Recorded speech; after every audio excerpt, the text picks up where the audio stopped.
I'd like to welcome Senator Allen. Senator Morlock will be right on cue. Senator Morlock will be with us shortly. I represent Hollywood.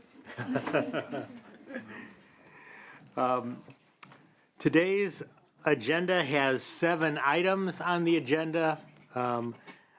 There will be votes on part of item number 6 and item number 7. So when we get to the issues on which there will be votes, we will call for public comment on those items before we take votes. We want to get input from the public. At the end of the entire agenda, there will be public comment on all of the items. So if you wish to comment on items 1 through 5, you'll have that opportunity at the end of the agenda. Public comment will be limited to 1 minute of oral testimony, and you can supply any additional written backup that you wish, as lengthy as you wish, either today at the hearing or at a later date. Most of the information we're going to be getting today will be from the panels, and our first panel on item number 1, who I will invite up now, will be Rachel Ellers and Gina Plate. Rachel from the LAO, Legislative Analyst's Office. Gina, who is chair of the State Advisory Commission on Special Education. This is an information-only item on the Special Education Task Force report. We'll begin with Ms. Ehlers. Good morning, Senators. Rachel Ehlers with LAO. Hopefully the sergeant passed out a handout, which we will use to start. I've been asked to give a very brief background to give you some context for the next presenter that you'll hear. So just some brief background on special education in California. So turning to page 1, most of special education is governed by federal law, although there are a lengthy amount of state law as well that backs it up. But the Individuals with Disabilities in Education Act is the federal law that governs most of the required special education services. And one of the main tenets of that law is that the first place that students should be educated is in the mainstream setting, that schools should try and meet all students' needs within the mainstream classroom, the mainstream setting, using interventions, strategies. That should be the first place. If that's not working, if students are struggling, then schools are required by federal law to, and if teachers and administrators suspect that that's because of a disability, schools are required to have them assessed to see if it is a disability that's interfering with their educational attainment. If that assessment finds that it is due to a disability, then public schools are required to provide additional supports for the students to attain their education, and that's at no cost to the parents. This is referred to in federal law as a free and appropriate public education. So if you look at the chart here on page 1, you can see the 13 federal categories of disability under IDEA, that federal law. You can see that about 10% of students in our K-12 system have been identified here in California as having a disability that interferes with their education. You see that the most common is this specific learning disability. That's something like dyslexia or trouble processing numbers. In many cases, pretty mild, not always, but in many cases. It's about 4% of our student population, 40% of identified students. The second most common also can be quite mild, speech or language impairment. Some of the more severe disabilities are much less prevalent. I will draw your attention to the third, which is autism, which still is pretty low incidence here in the state, about 1% of all students, but has really been on the rise in recent years, and I think there's still some lack of clarity over why, but you'll hear from districts that is a growing population that they are serving. The other thing I would note here, too, is that schools are required under federal law to serve students ages 3 through 22, or high school graduation. So it's a little bit more broad of a category of students than in our regular K-12 system. So turning to page 2, the special education services and settings, once a student has been identified, the team must come together under federal law. It's referred to as an Individualized Education Program Team, or IEP. That's a word, acronym you'll hear pretty commonly in special ed land. And once this document has been drafted, it identifies all of the services that a student is entitled to, and that becomes a binding federally protected document. Whatever services are articulated in that document, the school district must provide, again, free of charge to the parents. The most common services that are provided are under a broad umbrella category of extra academic support in a classroom setting. That could be a special tutor, a special aid, a smaller separate classroom, or something as simple as providing enlarged font for a visually impaired student. Also, several kinds of therapies are provided, should the student need them, physical, psychological, language therapies, again, all articulated in that student's individual IEP. And all really with the goal of helping the student attain their education. The line between medical and educational can get blurry, but it's really focused on the education.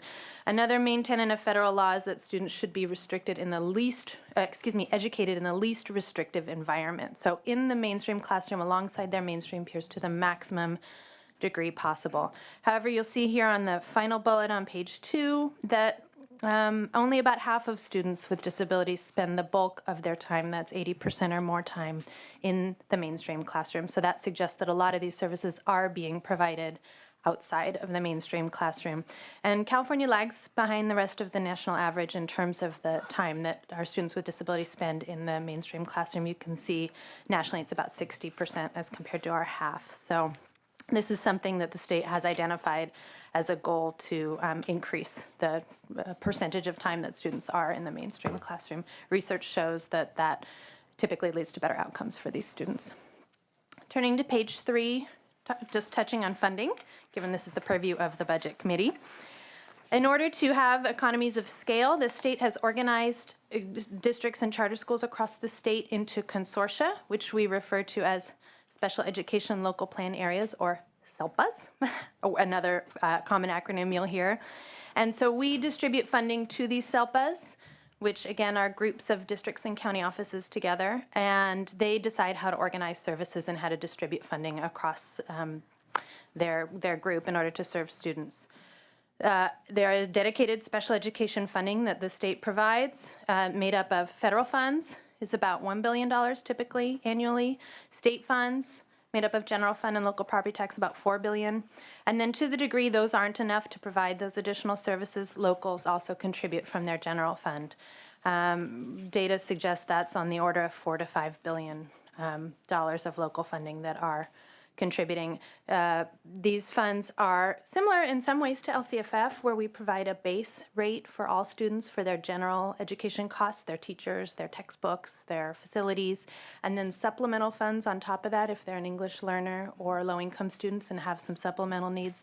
That's a similar concept to these special education funds. These are not intended to cover all educational costs for the students, rather just the supplemental additional services or excess costs related to their disability. These excess costs have been going up quite a bit in recent years. However, federal funds and state funds have been pretty flat. So to the degree these costs have been increasing, local budgets have borne the additional shares of covering those costs from their general fund. Turning to page 4, outcomes for students with disabilities tend to lag behind their non-disabled peers. And this is true by almost all measures. Graduation rates, standardized test scores. Performance in California also lags behind other states based on national assessments. And this may be something that you might think makes sense, given these students have additional challenges. Well, wouldn't it make sense that their performance is lower? But if you'll recall, on the first page, we saw that the vast majority of these students are in disability categories that are quite mild. And so we have built federal law and additional funding to help mitigate those disabilities. So I think there's an expectation that probably we can do better in educating these students, and there's a hope that we can do better and that the gap in achievement wouldn't be so high. The federal government has identified California as potentially needing some additional intervention because of the performance of our students with disabilities here. I think you have assessments on a later item on your agenda, so you'll hear that we are in the process of revamping our assessments for students with disabilities here as well. The final page of the handout just covers a pretty small portion of our overall state system for serving students with disabilities, but you do have some issues as item 2 on your agenda, so this just gives you some context. The state runs 3 schools for students who are blind and deaf. There's a school for the deaf in Fremont, a school for the deaf in Riverside, and a school for the blind in Fremont. You can see from the chart here that these educate pretty small proportions of students statewide, as well as students with these disabilities, only about 5%. But students can attend these schools no matter where they live in the state. If they live remotely, then they come and stay as residential students. It's determined whether or not they attend these schools based on the IEP team decision, parents and educators deciding this is the right placement. The budget, they are run by the state. CDE oversees them, and it's state employees who, directly employed by CDE, who operate the schools. It's about $100 million in a direct budget appropriation annually, which translates to about $85,000 per student that attends these schools. So again, this is just context for some facility-related issues that are coming before you because these are state-run schools. So that's some context for you, and of course, happy to answer any questions. Thank you. Move on to our next speaker, Ms. Plate. Good morning, Senator Block and members. My name is Gina Plate, and I chair the Advisory Commission on Special Education, and I'm also a member of the statewide Special Education Task Force. So this is an exciting time in California. We have our new, more challenging standards. We have our new, more equitable local control funding formula. And now we look to you guys to really help us reform special education as well. So while it's hard to hear, Rachel just shared some of the dismal outcomes we have around those students in special ed right now. And special ed really was originally designed to help students access the general ed curriculum. But unfortunately, it is no longer meeting the needs of our kids. So last year, President Kirst and Linda Darling-Hammond convened a statewide special ed task force with a group of experts in special ed that was led by Dr. Carl Cohn, Vicki Barber, and Maureen Burness. And the purpose of the task force was to look at these outcomes, determine what the causes are, what are the barriers to kids doing better, and make recommendations going forward. So today I bring you some of those recommendations with hope that you'll consider them and talk a little bit about what your role could be in that process. So all of you received a link in your handouts to the task force report. And one of the things I want to point out is that in California, it's important to know that right now our special education funding and credentialing and services are a separate and distinct from the general ed program. One of the key themes that came from the task force is this separate and distinct way of thinking about kids with special needs is no longer appropriate. We need to look at all students as part of our system. We need one system that really is prepared to serve everybody. We know from research that we get the best outcomes for kids with disabilities when they are part of a well-integrated system. And we do have examples in the state right now, but they are more the exceptions rather than the rule. So in order to address these inequities, we're asking that you all consider looking at our system again as one system rather than its existing two separate systems. So how do we do this? Well, it's not easy. The responsibility for changing our special ed system can't be handed to the local person responsible for special ed. It starts up here with all of us. So there's a couple things that you can do now to help move these forward. So the first recommendation that came from the task force has to do with creating a continuum of learning supports. And you may have heard the phrase MTSS, or multi-tiered systems of support. It is not defined specifically. It doesn't mean one way of doing things, but rather looking closely at a population of students and families and creating a system or a continuum of supports to meet the needs of all of those kids. It's going to look a little bit different in each district or charter school, but it means that the educational leaders will have models to guide them. They'll have the resources and training they need to implement and the funding so that they can do it with fidelity. That's what a continuum of learning supports looks like. And so when it becomes before you, we ask that you approve any fiscal incentives that would allow for pilots or the initial infrastructure building of these types of support systems. Secondly, our teacher credentialing system, we need it to adhere to this same commitment to one system. If we are educating and training general ed and special ed teachers separately, we can't then expect them to know how to collaborate well. So we ask that you support initiatives coming your way that ensure teachers are prepared to serve everybody. Alternative dispute resolution, or ADR, is a process for ensuring that districts, charters, parents have an effective tool or strategy for resolving disputes other than the courts or due process. So we ask that you support initiatives around alternative dispute resolution. And hand in hand with ADR is a commitment to expanding our family empowerment centers. And those centers are located across the state and really give a resource for families to access those educational settings in a really meaningful way.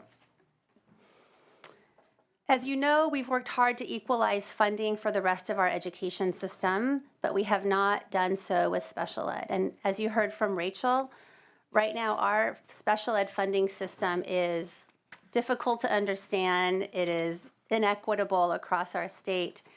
And we are in desperate need of a redesign, or at least, at the very least, a movement towards equity. And lastly, one of the top recommendations that came from the task force is a recommendation that we prioritize inclusive preschools. And if we think back to the continuum of learning supports that I mentioned at the beginning, that means we need to make sure that the infrastructure exists so that folks know how to educate all kids together and that we don't segregate folks or segregate kids right from the very beginning. So you have the ability to help us get these recommendations started. The task force really does envision us moving forward with one system rather than our existing general ed and special ed are two separate systems. And I'm here today as your chair of the advisory commission. We are charged with advising you specifically on issues related to special education. So I encourage you to use our body to ask questions or provide further information on these issues as they come forward. And I hope that all of your future decisions regarding the education of students with disabilities will be made with a commitment to one system. Thank you. Thank you, Ms. Plate. I have a few questions, then we'll open to Great. other members. First, for Ms. Ehlers, on page 5 of your handout, the second to last bullet talks about half of the funding for the state special schools being out of Prop 98 and half non-Prop 98. Do you see opportunities among the half Prop 98 expenditures to move any of those into Prop 98? Yeah, I think it's a pretty blurry line between what's funded within 98 and what's non-98. The reason that part of it has been outside of Proposition 98, I think, has been because these are residential schools and have costs that may not be kind of typical of a normal school, and so therefore have been thought of as funded kind of through state operations on the outside.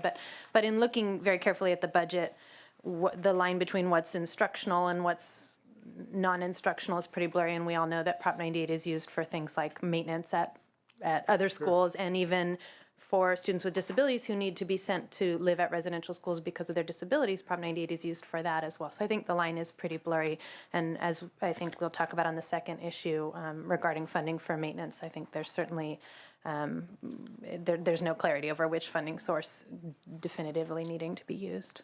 Okay, I'd suggest that particularly this year when we have a surplus in one-time spending, if there are one-time needs that would be funded out of non-98 normally, if they're blurry enough and we can move them to 98, and ask the consultant to take a look at that. Also, second question. I'll second that motion. Okay. Second question deals with the performance and the lag of performance for students with disabilities as compared to the national average. Is that broken down by, and we just have a general statement, that's all understood. I assume it's broken down by racial and ethnic groups and in other ways. Just asking if there are certain groups for which we're doing a better job or a worse job, which might help target how we can improve. I think generally these NAEP data, National Assessment of Educational Progress, they're cited pretty frequently, and we cite them too because it really is the only comparable measure we have across states. But there are criticisms of that assessment and which samples are pulled in different states to compare. So, in particular, I think around students with disabilities, the state has raised issues about which sample population, because it's not given to every student in the state. So what's our sample in California and how does that compare to a sample in another state? But certainly NAEP does publish based on racial and ethnic lines, does publish based on students with disabilities, does publish kind of general. It's given in 4th and 8th grade. And we tend to lag in all of those categories behind other states. I haven't seen any of those breakouts where California is doing better. Okay. It would be a special concern, like if the difference tends to be in English language learners, where California has many more than, say, Idaho or whatever, that just raises questions in terms of what the fix is and how severe the problem is. I mean, we wouldn't want to lag in anything. So that kind of data would be helpful to the committee, I think. I will say that in looking at this, the gap between California's kind of overall population, students without disabilities, and other states is about the same as the gap between California students with disabilities and students with disabilities in other states. So it's not worse or better. Yeah, that's okay. That's very helpful too. Last question. We talked about Ms. Plate talked about the merging into one unified system of special ed and general ed. I understand how that might be done easily or fairly easily in the K-12 or with single or multiple subject teachers. With single subject folks, we're really concentrating much more on their discipline than on general education. How do we do that? Is it adding a couple courses or? It's a great question. So I do understand that the Commission on Teacher Credentialing is already thinking about how we prepare our future workforce to really be able to serve all kids in that general ed setting. But we do have an existing workforce of both leaders and educators that need some help. They need training, they need resources, they need models to guide them. And so that's what we are looking at, or hoping for some one-time funds to sort of kickstart this as we look towards the future and make sure our existing workforce is prepared to make this shift. Okay, so what does that look like in the real world? We're talking about professional development for ongoing faculty, or are we talking about additional course requirements in a 5th-year teacher education program, or both? I think it's both. I think as we look towards the future, we definitely are going to have to add to that teacher preparation program, and that's what the Commission, I believe, is looking at right now. But this, for the existing workforce, you're right. We need resources, we need guidance, we need to know where in the state those models are already working, because we do have some good examples. And so how do we take this in an existing workforce and really help them feel prepared, give them the support that they need to make sure that kids are included rather than segregated?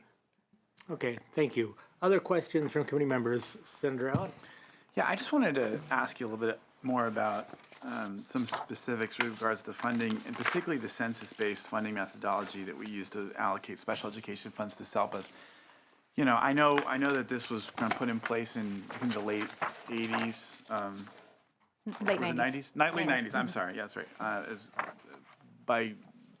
I having served on the school board, and and learning a little bit about this, it just seems like a really wild way to do things, given this assumption that you're going to have the exact same number of special ed kids from district to district is just not borne out by the data.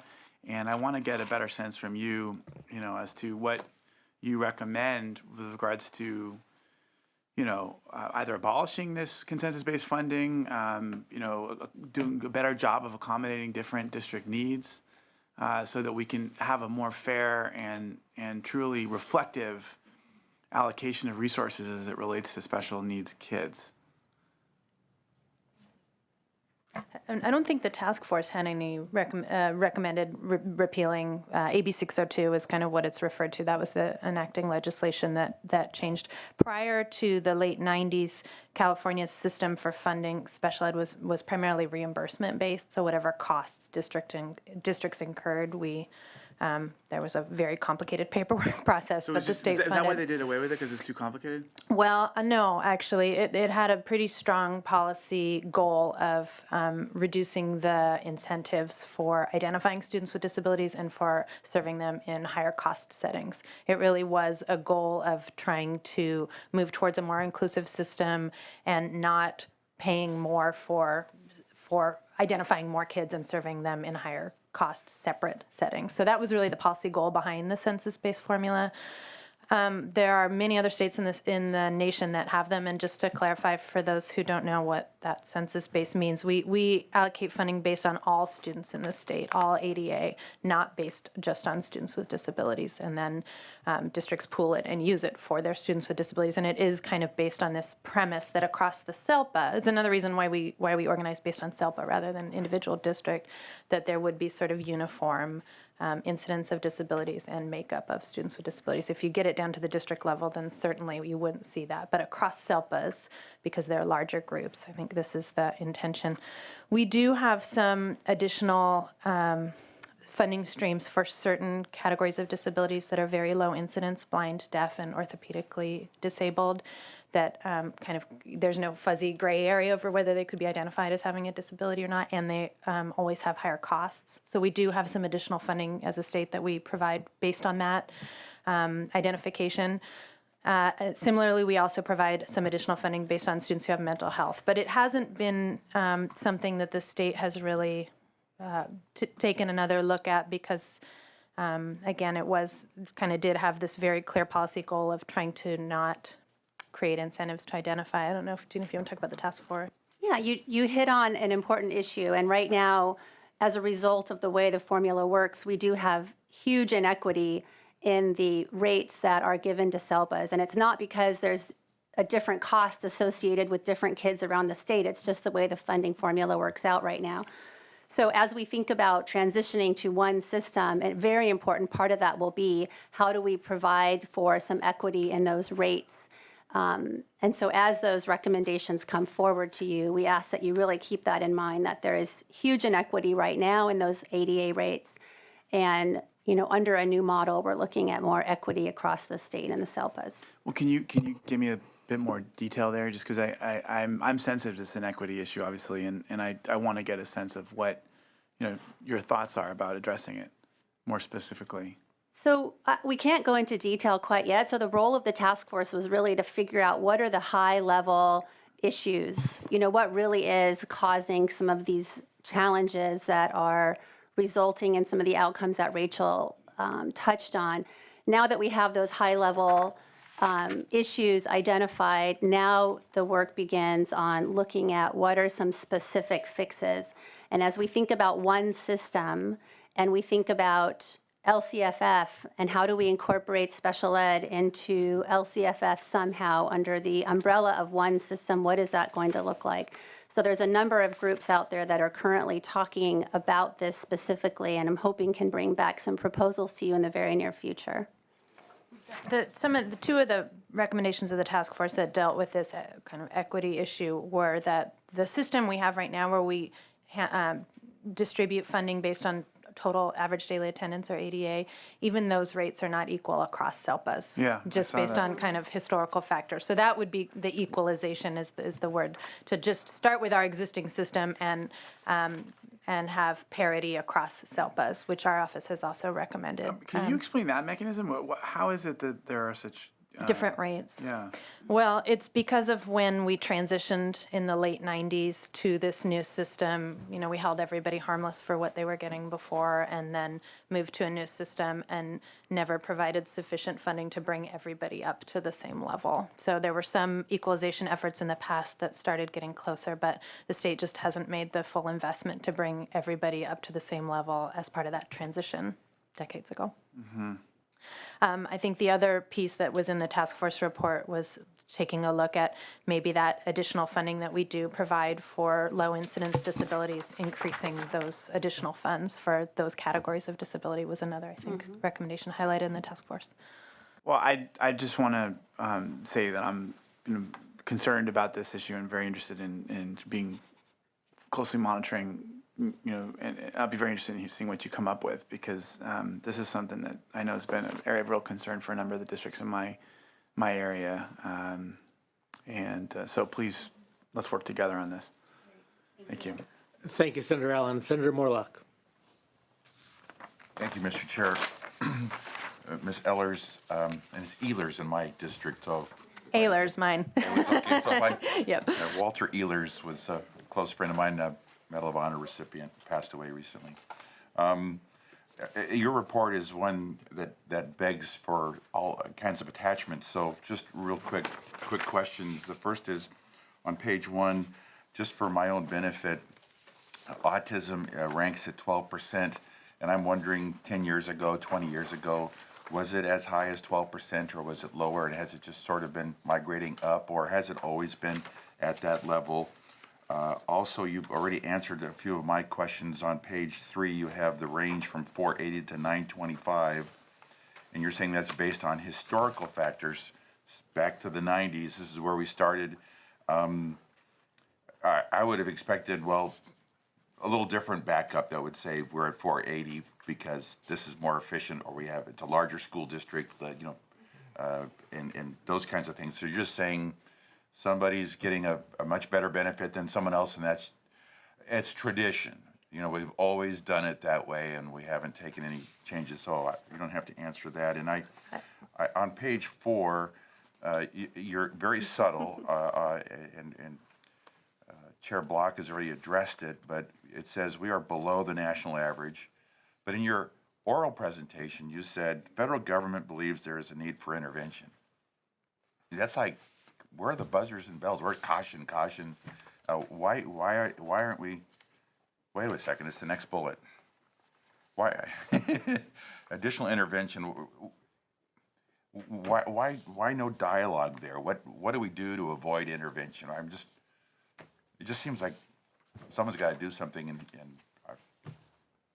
Okay, so I'll take them in order. So regarding autism, yes, it has been on the rise. We put out a report, and if you don't have it, we'll make sure to get it to your office in January of No, I have 2013. it. So- Great. So so if you where would turn I to turn? page 10, Okay, I'm sorry, I got the wrong one. That's why I couldn't find green it. one. Yeah. I have this one. Yeah. Okay, sorry. Yeah, and we'll make sure to send a copy over. It shows kind of a gradually increasing line. So autism has increased 241% over the past decade.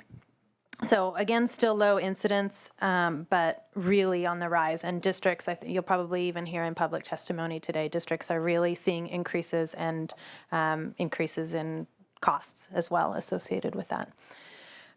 Regarding the historical funding, I think particularly if you're new to K-12 education finance in California, it can seem shocking. Those of us who've worked in it for a long time know that this has kind of been a tenet of our system of having historical inequities. And one of the primary reasons behind adopting LCFF, the local control funding formula, a couple of years ago was trying to address a lot of these historical anomalies in funding and rates that had been locked in for decades, and that was the reason why they were different, just because they always had been different.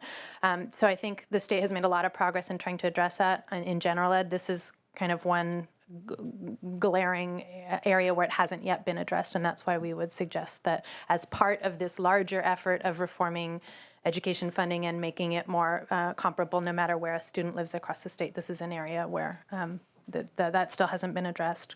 And then regarding your third point on the federal government intervention, my understanding in talking to the Department of Ed about this is that the state has actually sent a letter to the federal government disputing our being identified for additional intervention, in part because we were flagged based on our performance on the National Assessment of Educational Progress at NAEP, which we think has some flaws about sampling. So we haven't heard back yet of whether we're going to fall out of that status or not. But also, I think my understanding is that it would take 3 years of being flagged for this before that really triggers any action from the federal government, and we don't yet know what that would be. So we felt it was important to highlight for you so you knew that that was out there, but I think information is still pending on how that's actually going to play out for the state. Can I offer an update? We do have an update. We did get information back. We have been removed from the needs improvement category. So that is definitely a kudos to the department and their work. Good. Oh, it just sounds like a great project for Senator Allen. Yeah, I'm into it. Okay. I'm already working on it right now. Well, thank you, Senator Morlock and Senator Allen. Are there any other questions for this panel? If not, we'll move on. I'll thank this panel, excuse them. Thank you very much, and thanks Except for your hard Ms. work. Ehlers, too. I think you're on the next panel too. Next panel, state special schools. The first issue is, there are two issues here. First is on deferred maintenance with Ms. Ehlers from the LAO, Monique Ramos from Department of Education, and Lisa Merzinski from the Department of Finance.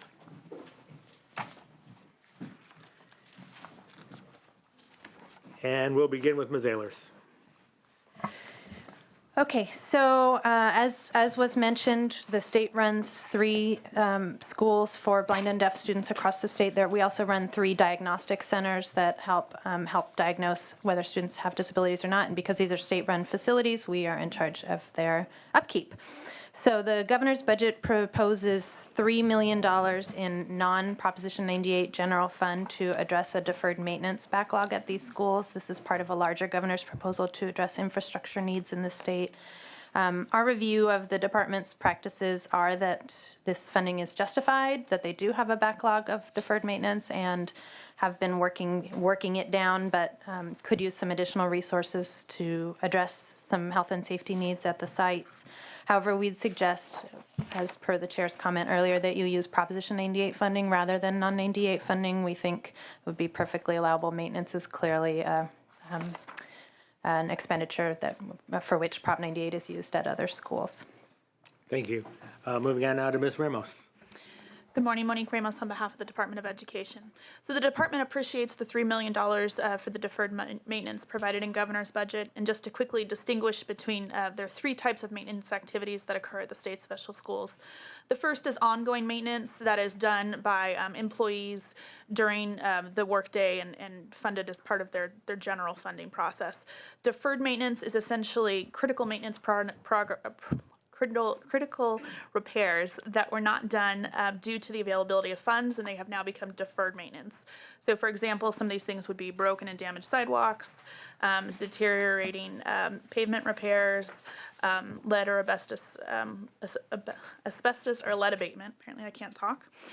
We would agree with the LEO recommendation that Proposition 98 is probably an appropriate source, given that most LEAs do pay for their deferred maintenance using 98.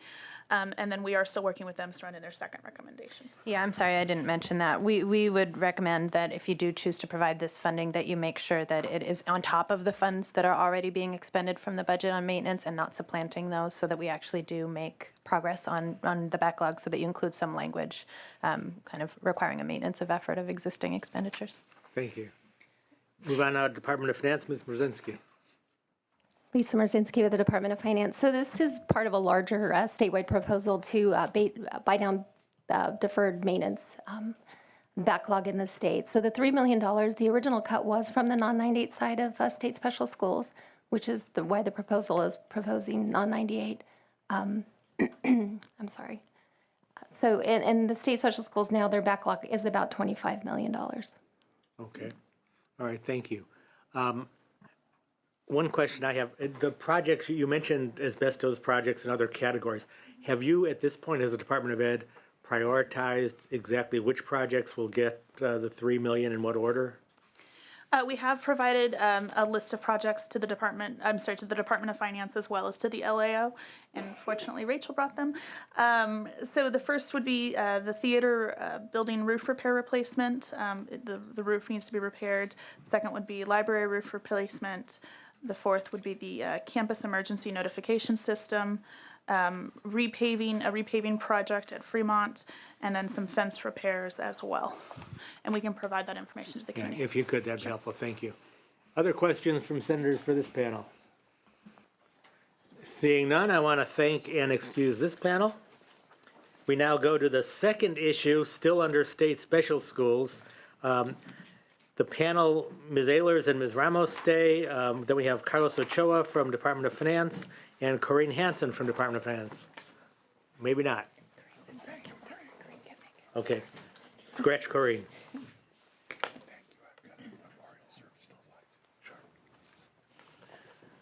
Okay, let's begin with Ms. Ehlers on the capital outlay issue.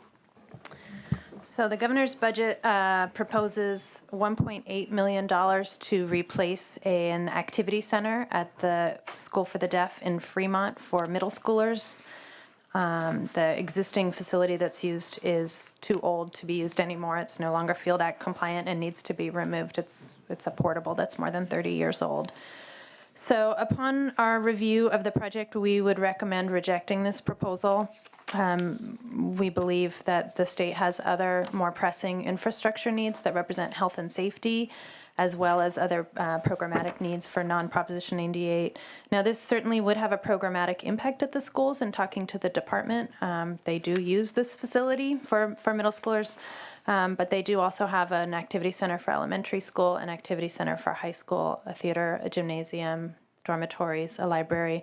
We think that there are other facilities that could be used for their programmatic needs. And again, just feel that this isn't the highest health and safety need for non-Proposition 98 general fund at this time.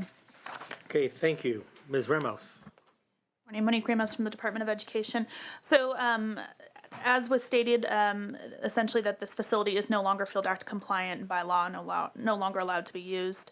The state special schools did submit a capital outlay BCP, and finance did approve that, which is a permanent structure that would replace the modular at $1.7 million. As the LAO has said, the activity center is regularly used. And while we think that temporarily we could use the other facilities, we don't believe that it is a long-term viable option to not have a middle school activity center. Thank you. Mr. Ochoa.